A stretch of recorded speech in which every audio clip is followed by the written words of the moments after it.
ये वीडियो इंसानी सलामती से आगाही पर मबनी है।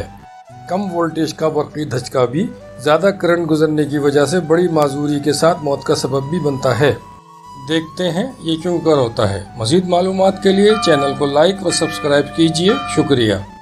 ये है बैनुल अक़वामी मेयार के मुताबिक इंसानी जिस्म का बरक़ी तज्ज़िया। देखते हैं इंसानी आज़ा की बरक़ी मुज़ाहमत और करंट का बहाव। ये मुताला बताता है कि बरक़ी मुज़ाहमत 500 ओम से लेकर 1 लाख ओम तक होती है। ओम के कानून के मुताबिक 220 वोल्ट के साथ ये 2.2 मिली एम्पेयर से लेकर 2.2 एम्पेयर तक करंट की मकदार इंसानी जिस्म से गुजार सकती है। तकरीबन 10 मिली एम्पेयर बरक़ी करंट की मकदार इंसानी जिस्म के लिए तकलीफदेह झटके का सबब होती है। ज़मीन से राब्ते में गीला इंसानी जिस्म अगर 36 वोल्ट को छू ले तो उसके जिस्म से 36 मिली एम्पेयर करंट गुजर सकता है, जो कि ख़तरनाक हद है। तफसीली वीडियो के लिए चैनल को सब्सक्राइब कीजिए। शुक्रिया।